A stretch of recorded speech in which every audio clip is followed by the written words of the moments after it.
update dunia kripto 6 Januari 2022. Nah, jadi memang kalau kita rekap ya sedikit dari kemarin itu sesuai analisa ya. Jadi naik dulu, tapi memang saya sebenarnya mengharapkan kenaikan dulu ya yang cukup tinggi sebelum memang pengumuman The Fed. Tapi memang udah nggak keburu gitu, naiknya cuma sedikit, ya lumayan juga lah, hampir 47.000 ya. Terus langsung dump. Nah, saya banyak dengar ini orang bilang ini pure technical segala macam. Saya nggak bilang benar atau salah, cuma maksudnya kita kalau saya pribadi itu saya lebih melihat keseluruhan gitu ya secara objektif, karena memang walaupun technical sangat membantu, tapi kita nggak boleh jadi nggak peduli dengan hal lain gitu, misalnya kayak The Fed ini berita segala macam, karena itu semua sebenarnya mempengaruhi menurut saya gitu ya. Nah, kalau misalnya kita lihat pun dari kemarin itu penurunannya ini kan sempat naik gitu ya. Nah, udah dari jam 2 ini masih ada sedikit recovery karena mungkin orang digest dulu ya, orang mencerna dulu setelah minutes-nya keluar gitu, meeting minutes dari The Fed-nya. Nah, setelah itu dump. Nah, jadi apakah ini technical gitu ya? Menurut saya ya memang kalau misalnya technical pun eh, memang bisa kita lihat ini pun kemarin pun saya sudah bikin ini juga kan ada pengaruh dari bearish signal dari technical gitu ya. Tapi kita harus lihat juga eh, ya hal-hal lain gitu ya, faktor-faktor seperti misalnya The Fed ini gitu. Dan terus kenapa turun terus? Karena itu juga ada long squeeze. Jadi banyak posisi long yang kena liquid beruntun, jadi ya otomatis memang ujungnya menyebabkan harga semakin turun dalam gitu. Itu pengertian saya. Nah, itu menurut saya penting juga bagi teman-teman apalagi yang memang baru gitu ya. Jadi jangan fokus pada technical aja karena kita harus juga mengetahui hal di luar sana gitu. Karena apa? Karena ini terjadi bukan hanya di kripto atau BTC aja gitu. Ini terjadi di Dow Jones, Nasdaq, S&P 500. Emang teknikalnya mereka sama semua waktu itu kan enggak. Gitu ya. Jadi ini terjadi ya karena memang ini setelah yang dua turun drastis ya. Jadi memang kelihatan sekali polanya itu setelah meeting the Fed ini. Oke, anyway, saya mau membahas menyimpulkan gitu kira-kira ya. Kalau misalnya memang baca sendiri minutes-nya itu pusing sekali, apalagi bahasa Inggris lagi ya. Wah, bahasanya ngeri. Jadi makanya saya coba simpulkan dengan supaya teman-teman juga mendapat gambaran gitu ya. Saya pakai yang kayak kemarin itu whiteboard supaya lebih jelas lah gitu ya. Nah, jadi kesimpulannya apa? Kesimpulannya The Fed menganggap bahwa inflasi itu tinggi, gitu ya. Terus uang banyak beredar di eh, dolar itu banyak beredar, gitu ya. Jadi ya itu juga yang menyebabkan inflasi sebenarnya. Nah, terus ekonomi itu membaik. Nah, jadi kira-kira kalau kita gambarkan kira-kira beginilah ya. Nah, delete. Oke. Nah, terus jadi bagaimana cara mencegahnya mereka sebagai The Fed itu? Nah, itu mungkin kalau yang kemarin ngikut atau nonton video saya mungkin sudah ada bayangan ya yang saya bilang tentang wacana hubungan dengan tapering segala macam. Nah, sebenarnya persis dengan itu. Jadi memang cuman mereka mengapa ini sepertinya baru di eh, baru direspon oleh market ya karena banyak market nggak mencerna sedalam itu ya wacana segala macam ya dianggap enteng aja karena memang dari The Fed pun belum ada keluar apapun baik pengumuman, minutes atau apa gitu ya. Nah begitu ini keluar berarti secara nggak langsung kan official pendapat dari anggota The Fed ini bagaimana kan mayoritas seperti apa. Nah jadi makanya market baru merespon Apalagi kalau cuma YouTuber seperti saya gitu kan nggak didengar seluruh dunia, siapa yang tahu gitu apa namanya wacananya bagaimana. Nah, jadi misalnya begini ya kemarinnya ini oversimplify loh ya, maksudnya sangat sederhana sekali menurut saya aja, bisa jadi salah. Jadi dari the Fed ini biasanya, dari draw.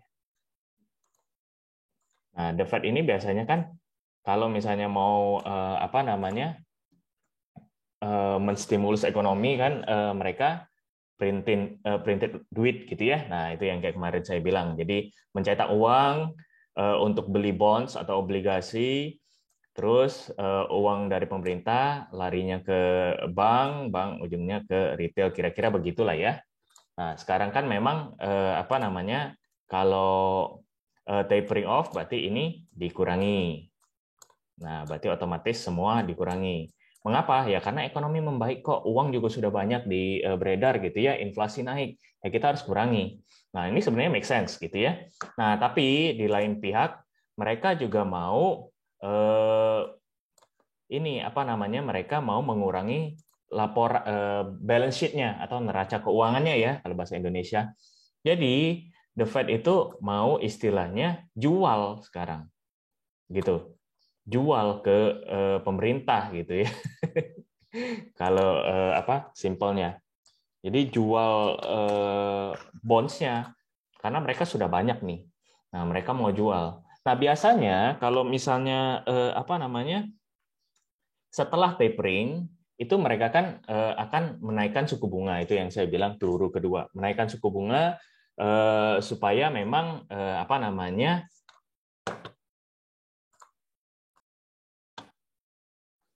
Nah, dengan harapan menaikkan suku bunga itu supaya retail yang sekarang katanya lagi banyak uang ini karena apa namanya ekonomi bagus gitu ya, jobs report juga bagus gitu. Katanya malahan ini sudah mendekati full employment. Jadi apa yang menganggur itu sedikit sekali gitu. Udah berarti kan bagus ya secara ekonomi. Nah, nanti berarti kalau misalnya banyak uang, uangnya lari kemana? Nah, bisa ke high risk asset, bisa ke low risk segala macam ya. Nah, kalau misalnya mereka sudah mengurangi ini, peluru mereka berikutnya kan berarti menaikkan suku bunga nih. Gitu ya.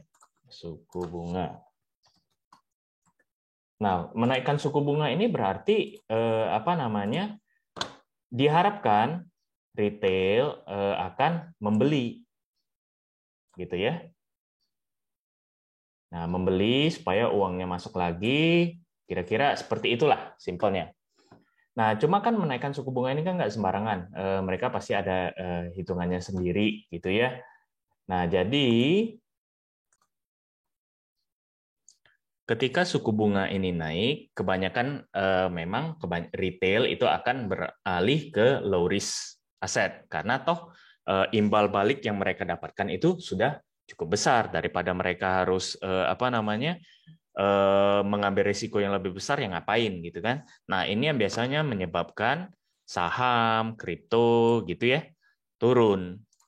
Nah, gitu. Karena orang banyak tarik uangnya ya beli low risk asset gitu kayak obligasi dan lain-lain. Nah, ini pun sudah sebenarnya momok untuk high risk asset ya, terutama kita bahas di sini mengenai kripto lah tentunya ya.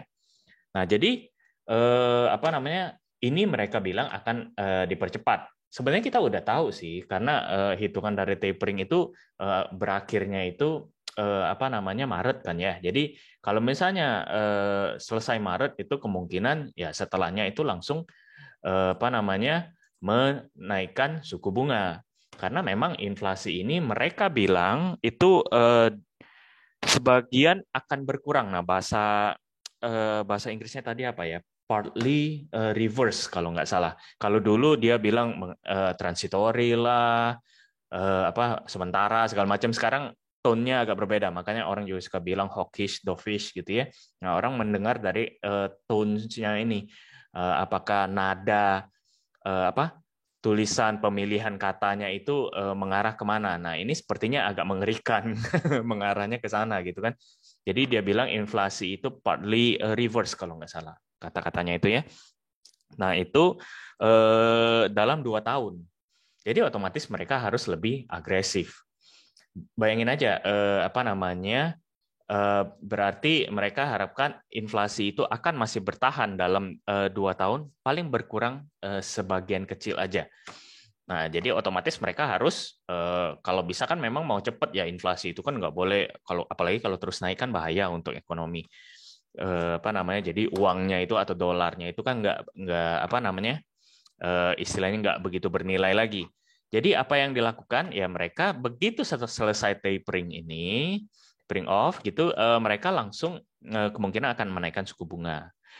Nah, itu kemungkinan Maret gitu. Nah, itu juga agak ngeri biasanya ya kalau udah apa Maret ini nanti. Nah, biasanya setelahnya kalau dilihat sebelum-sebelumnya gitu ya, bisa makan waktu sampai 2 tahun baru mereka akan menjual ini atau ya apa ya bahasa Indonesianya itu ya pokoknya mereka mau meringankan bukan meringankan tapi apa mengurangi apa bonds-nya itu tadi obligasinya ya istilahnya itu menjual lah ya. Nah, tapi ini ada tones-nya itu bilang sepertinya setelah mereka menaikkan suku bunga, mereka juga mau langsung jual. Makanya itu yang bikin panik gitu. Dari suku bunga ini saja sudah sebenarnya apa berdampak yang cukup signifikan, terutama untuk high risk asset gitu ya. Apalagi kalau mereka barengin atau mungkin nggak beda jauh gitu jaraknya dengan menjual bonds ini. Wah, itu bisa untuk high risk asset bisa sangat ngeri sekali dampaknya. Nah, jadi wajar kalau misalnya memang kemarin itu panic sell terjadi gitu ya. Nah, kira-kira mungkin kesimpulannya seperti itu. Saya kembalikan lagi dulu ini whiteboard-nya ke screen. Oke, nah ini makanya kalau bahasanya itu balance sheet reduction ya, pengurangan dari neraca keuangan gitu ya. Jadi apa namanya? Ya itu menyebabkan reaksi negatif dari Wall Street atau dari ya stok saham Amerika gitu ya. Tapi government bonds yield naik. Nah, itu kan makanya saya bilang tadi apa namanya? Bonds obligasi negara gitu ya otomatis imbal hasilnya naik gitu. Nah, sekarang apa yang kita akan lakukan gitu ya sebagai investor apa namanya? Kripto gitu terutama gitu. Nah, sekarang kalau kita melihat posisi begini itu ada dua skenario menurut saya. Jadi apa namanya? Ya biasa lah ya bullish atau bearish. Dalam arti kalian menganggap the Fed ini seperti apa dan keadaan ekonomi secara general itu seperti apa. Nah, kalau misalnya apa ekonomi membaik, Omikron nggak begitu berdampak gitu ya. Jadi itu memang sebenarnya chance-nya mereka akan melakukan yang apa yang terjadi di bulan Maret itu nanti. Nah, pas kemarin juga memang Elon Musk ada bilang ya dari musim semi sampai musim apa namanya summer gitu. Berarti April sampai Maret sampai Agustus itu ada kemungkinan resesi. Nah, itu bisa sangat terjadi gitu ya. Ini saya nggak tahu tiba-tiba Zoom saya mati-mati sendiri terus dari tadi. Saya pakai aplikasi Zoom soalnya. Tapi sebentar, coba saya share screen. Oke. Nah, jadi apa? Ada dua kemungkinan tentunya, dan cara menanggapinya itu mungkin berbeda. Tapi saya memang kecenderungannya kalau melihat dari sini itu apa agak bearish gitu ya. Jadi agak ya kurang kurang bagus untuk saham dan kripto. Nah, kalau misalnya kita lihat dari data seperti biasa yang kita apa lihat setiap hari gitu ya, yang sering saya update, itu kita coba coba cek dulu ya. Ini tentu extreme fear, jadi ke 15 turun berarti 9 poin ya. Sorry, iya 9 poin.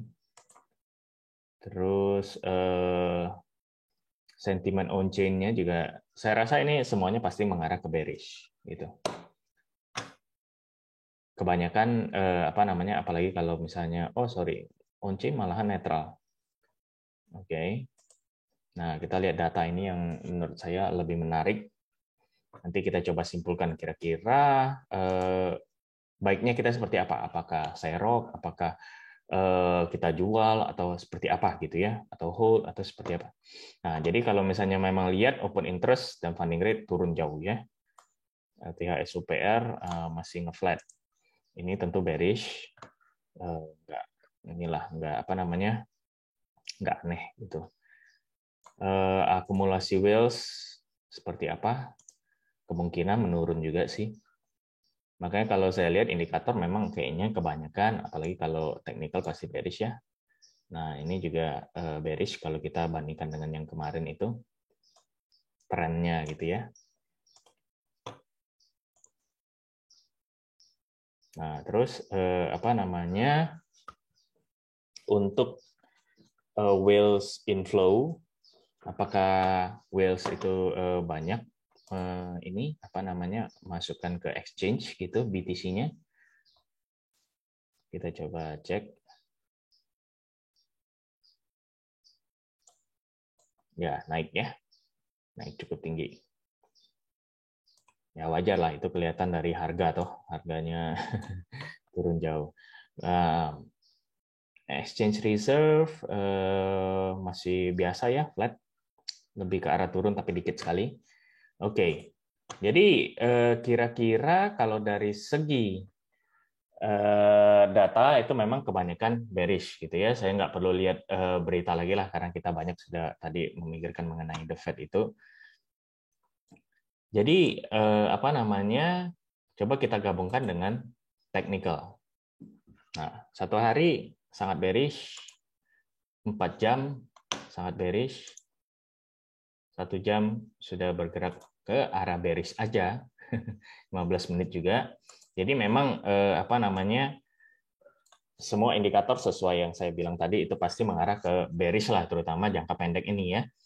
Nah, terus jadi kira-kira apa yang dilakukan? Apakah sudah waktunya serok atau seperti apa? Nah, ini banyak tergantungnya, tapi saya simpulkan aja. Pertama, tergantung dari alokasi Anda, gitu ya. Kalau misalnya alokasi kita itu sudah banyak, saya sarankan wait and see dulu, gitu. Kalau misalnya memang alokasi yang nyangkut kayak, atau kemarin udah serok kayak atau apa gitu ya. Nah, itu lebih baik tunggu dulu, wait and see masih. Nah, itu pertama. Kalau misalnya alokasi masih banyak gitu, 100% misalnya di stable coin, ya boleh apa namanya, cicil-cicil sedikit, tapi bukan untuk jangka panjang ya. Kalau misalnya memang apa namanya, saya ngelihat dari jangka pendek ini seperti apa gitu ya. Karena kalau misalnya kita lihat Maret kemungkinan ada apa namanya, tadi kenaikan suku bunga, sama ini apa namanya, yang pengurangan tadi itu ya, pengurangan bonds yang dimiliki oleh The Fed itu, nah itu kemungkinan bisa turun lagi. Tapi apakah sebelumnya enggak? Nah, belum tentu, karena data-data itu banyak keluar ya. Misalnya kayak Jumat ini juga bakal ada data lagi keluar, kalau nggak salah data mengenai jobs nih, tentang pekerjaan, jumlah pekerjaan di Amerika gitu ya. Nah, jadi apa namanya, pasti masih kemungkinan sideways sampai Maret itu nanti. Nah, dan juga begitu nanti apa namanya, ada berita lagi, misalnya pernyataan dari The Fed atau apa, ya pasti berpengaruh besar seperti ini lagi gitu. Jadi apakah kalian memang kalau misalnya jangka panjang, benar-benar jangka panjang, itu serok boleh tapi cicil gitu ya. Kalau jangka pendek mungkin boleh agak besar, tapi apa namanya, ya cepat mainnya scalping gitu. Saya nggak menyarankan untuk swing, karena memang belum ada trigger bullish untuk sekarang gitu ya. Apakah bisa ngepam nanti atau bagaimana? Ya bisa aja, semua bisa terjadi di kripto. Tapi kalau dilihat dari data sekarang, ya belum ada. Nah, gitu ya. Saya suka objektif seperti itu aja. Jadi lebih ke arah bearish, terutama untuk hari ini gitu. Setelah apa namanya terjadi dump flash crash begini gitu ya. Nah, terus untuk apa namanya selain itu ya kembali lagi ke pilihan tokennya. Pilihan tokennya apa, terus kalian mau berapa lama hold gitu ya. Intinya kalau misalnya memang mau serok pun itu cicil aja dan setiap penurunan ada plan-nya gitu ya. Mau CL kek, mau apa angsur lagi kek. Nah, itu terserah. Atau misalnya kalau memang benar-benar tipe investor itu ya bisa menunggu sampai misalnya Maret gitu ya. Nah, itu kembali makanya saya apa kembalikan ke strategi masing-masing gitu. Wah, kan kalau begini kan kelihatannya bakal resesi, bakal crash banget gitu kan. Ya bisa jadi, tapi kan nggak ada yang mastiin gitu. Kapannya, Elon pun bilang ya dari Maret sampai Agustus gitu kan ya. Misal kalau terjadi pun gitu ya. Ini kan semua masih prediksi. Nah, kalau misalnya terjadi di Agustus, berarti dari sekarang sampai ke Agustus kita ngapain dong gitu ya. Bukan berarti kita harus trading tiap hari, enggak. Cuman secara investasi kita kan uang kita itu kita nggak mau biasanya didiemin karena ya kalah dengan inflasi gitu ya. Walaupun kita taruh di bank pun ya tetap bunganya kalah dengan inflasi biasanya. Nah, jadi memang sebisa mungkin kita memperkerjakan atau membungakan uang kita ya.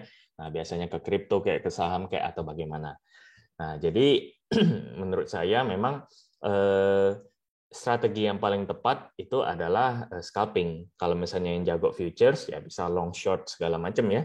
Tapi ya memang cepat aja mainnya gitu karena memang kemungkinan itu pergerakannya akan sideways. Nah, kalau saya lihat mungkin paling jauh berarti di sekitaran sini dari Fibo ini. Ini untuk 15 menit, sorry. Kita lihat dari 4 jam ya. Nah, kalau 4 jam mungkin agak besar lah. Nah, 43 sampai 45 begini. Atau mungkin berarti kalau dari sini 42 lah ya. 42 sampai ke 45 mungkin jadinya sekarang. Nah, tentu sekarang sudah bearish ya. Jadi apakah bisa turun lagi sampai jauh? Kalau untuk hari ini mungkin belum. Nah, tapi kalau misalnya nanti nunggu Maret atau misalnya memang terjadi resesi, ya bisa lebih jauh malah lebih dalam gitu ya. Nah, kalau saya memang analisa per hari seperti teman-teman tahu ya. Jadi saya nggak mau bilang wah bakal 30, bakal 25 segala macam. Ya base-nya apa? Kalau saya selalu bilang begitu, kalau misalnya orang bilang, wah ini bakal naik segini, bakal turun segini, oke, base-nya apa? Oh, technical ini begini, karena dari time frame misalnya 1 bulanan, 1 mingguan, itu bakal turun begini. Oke, berarti kita lihat dalam 1 minggu, misalnya kalau pakai chart 1 minggu itu, kalian harapkan turun segitu kan?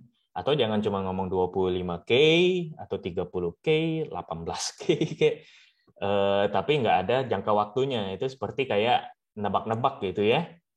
Jadi bilang kapan jangka waktunya gitu. Kalau misalnya memang ada prediksi. Karena kalau prediksi nggak ada jangka waktu, ya kemungkinan besar akan terjadi. Seperti saya bilang, ini bakal 100.000 nantinya. Kapan? Ya nggak tahu. Pasti bakal nanti 100.000 BTC ini. 10 tahun lagi kayak ya mungkin pokoknya 100.000. Nah, jadi maksudnya kalau teman-teman dengar prediksi-prediksi yang memang apa namanya menakutkan atau apa ya, ya filternya begitu kalau saya sih ya. Terlepas dari memang pasti kita lihat juga track record analisnya seperti apa gitu. Mereka analisa seperti apa, masuk akal enggak, time frame-nya berapa, kira-kira kapan akan terjadi. Karena kalau enggak, ya itu namanya nebak gitu ya. Jadi ya kita hati-hati aja karena sangat mempengaruhi analisa-analisa orang lain, terutama kripto itu banyak sekali tiba-tiba muncul gitu ya. Wah, karena apa namanya analisa berapa kali benar, jadi kayaknya wah langsung hebat sekali. Nah itu bahaya karena banyak juga member-member VIP saya nanyanya begitu. Saya juga bingung suka jawabnya. Wah ini ada yang bilang sampai 20 sekian gitu. Oke, dari mana? Harusnya tanya ke sumbernya, jangan tanya ke saya, gitu kan ya. Analisa dia itu dari mana? Logikanya seperti apa? Kapan yang akan terjadi? Nah, kira-kira begitu ya. Kalau saya cara pikirnya terlepas dari ya mungkin strategi atau analisa teman-teman berbeda begitu.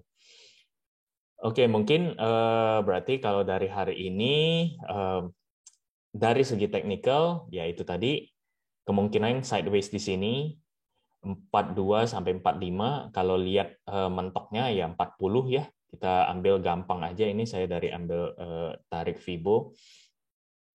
Ini resisten sekarang, ini support besarnya. Nah, itu aja simpelnya. Kalau kita lihat sekarang bearish, ya berarti kemungkinan agak turun dulu. Tapi kalau saya lihat walaupun turun ya mungkin ginilah sideways di sini. Belum ada apa namanya terlalu tinggi seperti apa. Penurunan bakal lebih dalam nggak? Sejauh ini menurut saya belum, karena belum ada apa namanya trigger kayak FUD dari The Fed ini lagi ya. Yang bisa menyebabkan ini turun lagi itu cuman kalau misalnya orang banyak ngambil posisi long yang leverage besar, makanya jadi likuidasi ya, long squeeze. Tapi kalau kita lihat dari open interest tadi dan funding rate, sepertinya orang belum berani ngelong. Jadi paling nggak untuk beberapa jam ini ya masih turun sekali. Nah, jadi apa namanya masih banyak yang wait and see. Jadi makanya kemungkinan sideways menurut saya dari sinilah. Kalau misalnya mau ngambil posisi ya itu tadi, kalau misalnya apalagi kalau futures ya mungkin masih bisa scalping sedikit. Cuma kalau misalnya untuk spot apalagi jangka panjang yaitu pikirkan yang tadi saya sampaikan. Jadi yang pasti stay safe di market ya, terutama setelah koreksi besar ini. Kalau misalnya memang belum terlalu pulih pun ya jangan apa namanya, terutama kalau misalnya teman-teman punya apa alokasi dana yang memang pas-pasan atau apa ya jangan dipaksa untuk masuk dulu, santai aja karena ini masih akan berlangsung menurut saya lama lah gitu ya. Nah, jadi kalau kita lihat ke dominasi itu persis sama ya dengan apa namanya? Saya punya analisa kemarin jadi naik terutama karena BTC ya koreksi dalam itu tadi ya. Saya juga sudah bukan mengharap tapi ekspektasinya seperti itu walaupun nggak sedalam ini sebenarnya. Karena dari dulu saya bilang 44K ya sebenarnya. Cuman jebol karena ini sih sempat sampai 42,5. Itu luar biasa sih. Nah, jadi kira-kira apa namanya memang naik ya untuk dominasi. Dan saya rasa apa namanya untuk hari ini terutama itu kemungkinan koreksi sedikit dan lebih cenderung naik lagi. Karena untuk BTC pun orang pada takut gitu ya untuk mengambil posisi, apalagi altcoin. Jadi secara logikanya pasti memang dominasi akan naik. Gitu. Ini terlepas dari technical atau apa ya. Ini logika simpelnya aja. Oke, mungkin itu dulu ya hari ini teman-teman. Memang kurang bagus situasi market, tapi ya kita doakan aja yang terbaik gitu ya. Oke, terima kasih sudah mendengarkan. Semoga bermanfaat dan jangan lupa like dan subscribe untuk di channel ini ya dan video ini supaya bisa algoritma YouTube membantu saya untuk apa namanya video saya lebih sering bisa dilihat oleh orang banyak. Terima kasih.